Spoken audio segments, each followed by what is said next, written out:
Fish keeping is a wonderfully rewarding and enjoyable hobby. In this DVD, we'll explain the natural cycles involved and take you step by step through all the stages needed to create your own stunning tropical freshwater aquarium.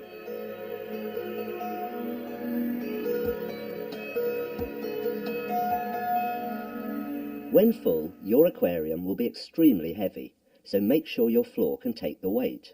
The position of the aquarium is central to the health and well-being of your fish. Always avoid direct sunlight, as this promotes algae growth and changes in water temperature. For the same reason, keep it away from radiators or fireplaces. Avoid loudspeakers as well, since the vibrations can stress the fish. Always consider access. The ideal location is often in a quiet corner of the room, near an electrical socket, but not directly above it.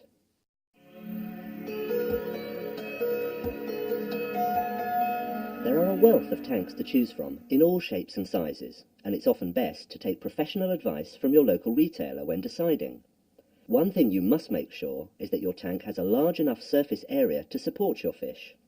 The oxygen they breathe and the carbon dioxide they exhale are dissolved in the water and get in and out at the water surface, so it's vital to have a large surface area to allow an adequate exchange of gases. Tall column-shaped tanks might look eye-catching, but they can only sustain a few fish. Often the best is the rectangular aquarium. This provides good views and, most importantly, a large surface area in relation to the volume of the water in the tank.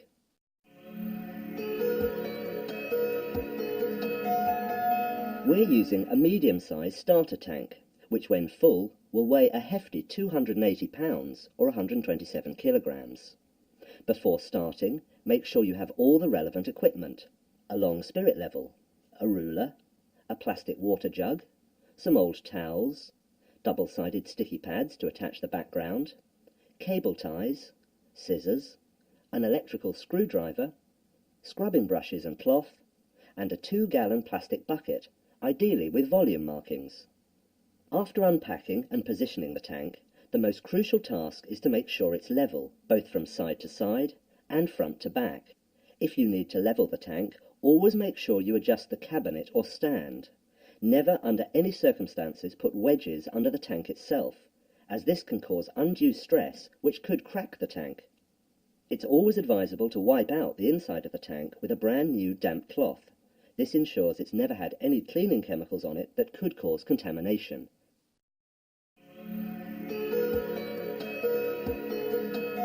In nature, heat from the sun warms the seabed or substrate. Water directly above the substrate gets warmed by it, causing the water to rise by convection. As it moves to the surface, it cools and sinks. This process creates a circulation of water that carries nutrients back down into the substrate. This circulation prevents the seabed becoming lifeless and stagnant.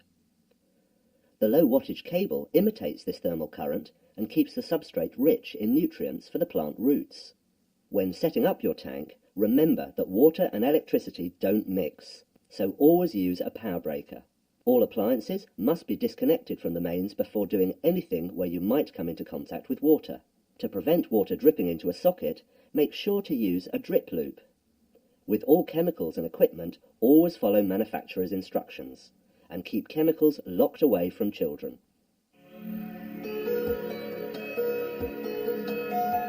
Now that the tank is level and clean, it's time to install the heating cable. This provides gentle warmth that encourages healthy root and plant growth. The cable is laid across the base of the tank and is anchored around suckers. If you can, it's best to maintain the cable under a slight tension when looping it.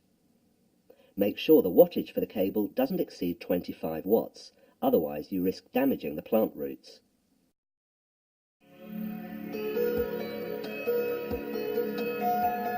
Substrate acts as the foundation of your aquarium, and there's a wide range available to help you get the ideal look you're after. Most require nutrient material to be added to support the growth of plants, so if you're in any doubt, always consult your retailer for specialist advice. Pea gravel is available in a variety of sizes, and combining different grades creates an interesting look. It has an open structure, allowing a good circulation of oxygenated water to all parts of the substrate bed. Because of its mineral content, it will always bring the water conditions back to neutral or alkaline. Quartz gravel is an inert material that's used a great deal in aquariums. There are a wide variety of colours and grades available, and it provides a perfect substrate to allow for healthy root growth. Silver sand has very fine inert grains that don't make the water cloudy, and it's very effective at distributing the heat from your heating cable. However, if you use a thick layer, it will quickly compact down and eliminate oxygen from the substrate, so you should only use it in a thin layer and cover it in a substrate with a more open structure. Lime-free gravel makes an excellent inert substrate and is a first-rate planting medium which should help to ensure healthy, beautiful plants. Alpha grog is a porous, inert ceramic with a large surface area. To the touch, it has a rock-like feel. The best grade for substrate is 3 mm or 0.1 inch. This allows good heat circulation and encourages strong root growth. Its large surface area promotes the growth of good aerobic bacteria that help process organic waste in the tank.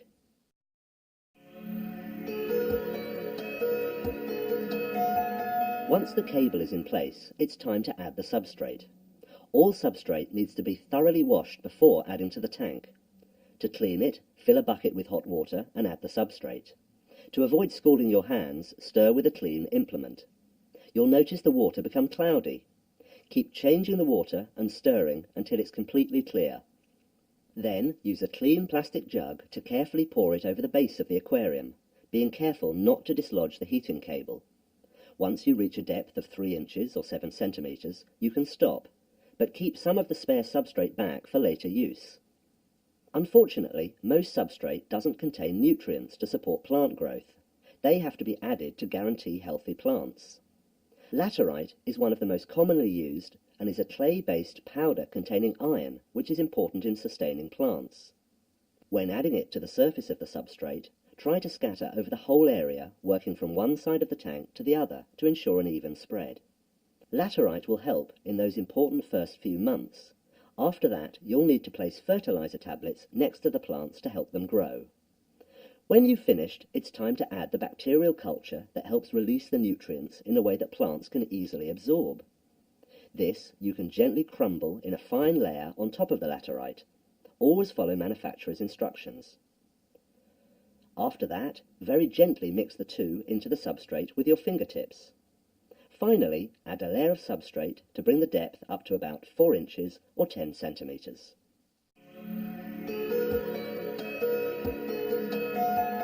There are a wide variety of filter systems around today, but they all serve the same purpose: to remove solid waste, to provide a large oxygenated surface area to encourage the growth of good bacteria, and to eliminate toxic elements in the water via a chemical filter. The filter we are using today is a compact internal power filter. This consists of a submersible water pump for the water flow, filter foam that encourages the growth of beneficial bacteria, and finally a carbon filter to remove any toxic elements. The filter is held in place on the glass with suckers. Make sure that the returned clean water flow is pointed diagonally across the tank to ensure a good circulation of water around the aquarium. Dirty water is drawn in from the sides at the bottom of the pump, so don't bury it in the substrate, otherwise it won't be able to draw the water through. Make sure you don't connect it to the electricity supply until the tank is full of water.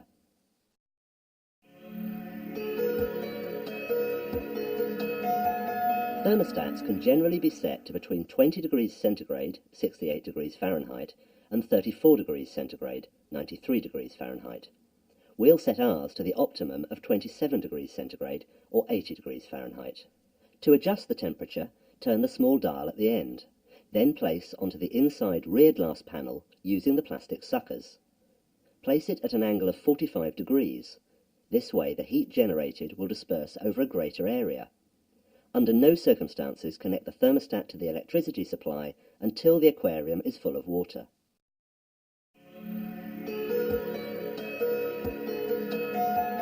For plants to thrive, they need dissolved carbon dioxide gas to use in photosynthesis to make glucose for energy and growth. In lakes and rivers, other living organisms make enough carbon dioxide gas as a waste product to sustain photosynthesis. But in the small world of the aquarium, this has to be artificially created by adding carbon dioxide to the water. In this tank setup, we're going to use a simple plastic bottle containing sugar solution mixed with a blend of yeasts. This will ferment and produce a steady stream of carbon dioxide bubbles that will last for about 6 weeks before a refill is required. The carbon dioxide will be dispersed in the tank by a small water pump positioned at the opposite end of the tank from the filter. This will help increase the circulation of water in the aquarium. Fix the water pump no deeper than 6 inches or 15 centimetres from the water surface. Otherwise, it greatly reduces the amount of carbon dioxide diffusion in the water. The gas bubbles pass along the silicon tube which ends close to the outlet of the water pump. This pump then creates the water flow to distribute the gas into the aquarium in a stream of minute bubbles. In case of a power cut, it's advisable to fit a check valve to the tube to prevent back siphoning. During the day, the plants use light to carry out photosynthesis, but at night the process stops. So by connecting the water pump to the timer, when the lights go off, so does the carbon dioxide pump. This prevents a build-up of carbon dioxide which can be harmful to your fish. Any gas still entering the tank floats harmlessly up and bubbles off at the surface.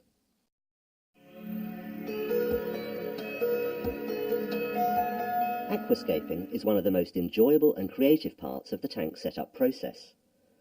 By using rocks, wood, plants and other props, you can create a unique look for your aquarium. For inspiration, it often helps to visit your local aquarist to see the wide range of possibilities on offer. Start by drawing a plan to show how the various elements will fit together. This helps you avoid moving rocks and other props around too much in the aquarium, as this can disturb the substrate and could damage the tank. Always think of the aquarium as a natural landscape. Don't feel tempted to clutter the tank with too much decor. Often the most pleasing results are achieved by keeping your design simple. Remember that your fish will also need areas of free swimming space, and most importantly, you'll want to see them. We're going to start with our wood elements. Both bogwood and bamboo are popular for imitating different natural environments. Mapani wood comes pre-cleaned and has many different textures. Bogwood, which comes in all shapes and sizes, is ideal for creating a unique look and can be useful for hiding unattractive tank equipment. When buying bogwood, always ask if it's been pre-soaked. Often it hasn't, and you'll need to soak it to remove the natural acids and tannins which could be harmful to your plants and fish. Before soaking, wet it and use an old nail brush to remove any dirt. To soak, simply place the bogwood in a bucket of clean tap water, weighing it down if it floats. After a few days, the contaminants will begin to leach out and discolour the water. Only when the water resembles a strong tea colour do you need to change it. It might take several changes of water and up to 2 weeks before the water remains clear. It's then safe to add the bogwood to your aquarium. Bamboo and cork bark also make excellent decor material. They need to be sealed by painting them with clear plastic paint used to seal concrete ponds. It's perfectly safe for the aquarium and stops any undesirable chemicals entering the water, as well as preventing the wood from rotting.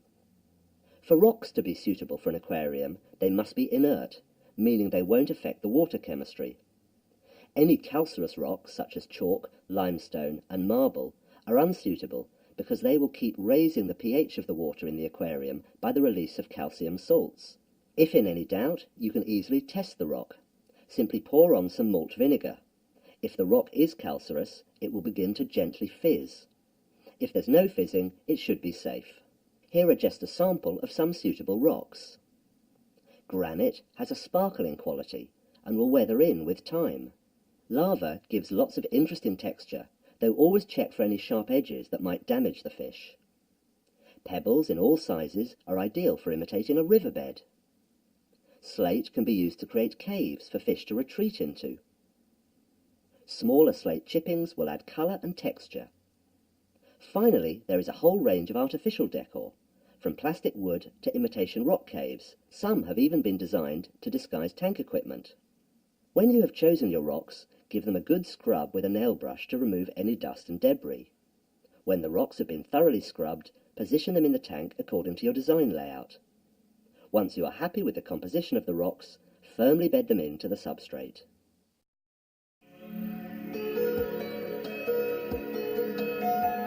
When you are completely happy with the composition of your display, you can then add the water.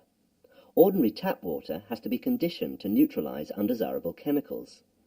Here we are following the manufacturer's instructions and adding the whole amount required to the first bucket of water before filling the aquarium. If you want to attach a background, now is the time. You can use the small adhesive pads to hold it in place on the outside rear panel of the aquarium.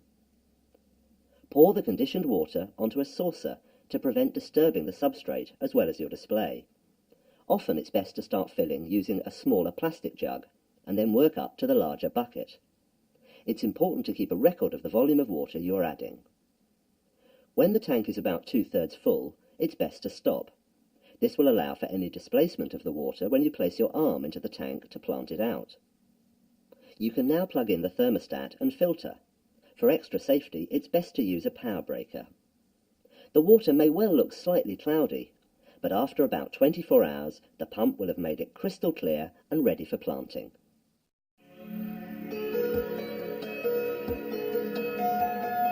Before starting to plant up your aquarium, it's worth referring to your basic plan. This way you can think ahead about the composition and size of the plants required. When planning your layout, work from the background plants to the middle and smaller foreground plants. Planting in groups of 3 or more of the same kind creates the most rewarding effect. Don't feel tempted to place lots of individual plants separately. Simplicity often creates the best results. Most reputable aquatic retailers will have a good variety of tropical plants. They should be clearly labelled with information about their maximum height, spread and lighting requirements. When choosing, avoid plants with damaged or brown leaves. Healthy plants have complete leaves, good root growth and plantlets growing through the base of the container. Each plant should be packed separately in a plastic bag with lots of air to prevent them being damaged when travelling. The moisture in the bag will keep them from drying out. Once home, plant them in the aquarium as soon as possible. To avoid any shock, ensure that the water temperature is at least 25 degrees centigrade or 77 degrees Fahrenheit. With potted plants, begin by removing the container. Sometimes a gentle squeeze will set them free, but other times you will need to cut the plastic into several pieces. Then, taking great care so as not to damage the roots, remove the rock wool growing medium. Finally, check for any damaged leaves, snails or snail eggs. Occasionally you'll come across plants held together with lead strips. These are not needed in the aquarium and should be returned to your retailer on your next visit. Avoid throwing them away irresponsibly. Planting in an aquarium takes a little practice. The best method is to try and manage with just one hand. Holding the plant, use 1 or 2 fingers to scoop out a hole and gently push the plant in so that the roots are embedded in the nutrient layer and the crown is just above the substrate level. Then backfill the hole, trying not to disturb the substrate too much. Follow the planting plan, starting from one corner at the back, working across the aquarium, then move forwards toward the front. The centre of the background is often a good area for a prized specimen. It's always advisable not to overfill with plants, as they will spread out and you can always plant more later if necessary. As you're doing the planting, make sure you look at the aquarium from all angles. That way you can check that the display you're creating works 3-dimensionally, and not just as a landscape picture from the front.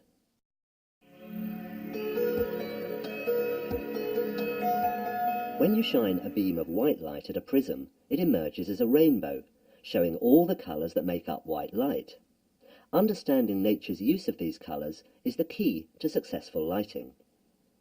Plants use the green pigment chlorophyll to trap sunlight for photosynthesis to create energy. Chlorophyll absorbs chiefly blue and red light. Unfortunately, aquatic plants, unlike land plants, don't receive an even share of the sun's light. The water acts as a filter, so the longer wavelengths at the red end of the spectrum are quickly absorbed, and the blue wavelengths, which are stronger, penetrate deeper down into the water before they are absorbed. To make adjustments for this unequal absorption in the aquarium, the light source used should have a peak in the blue and red bands. Our eyes respond well to a peak in yellow light, so manufacturers have developed triphosphor tubes, which produce the 3 required peaks of blue, red and yellow light. Our aquarium has a plastic lighting cradle which prevents corrosion. This can accept 2 fluorescent tubes. Fitting is quite straightforward. Simply slip the lock-in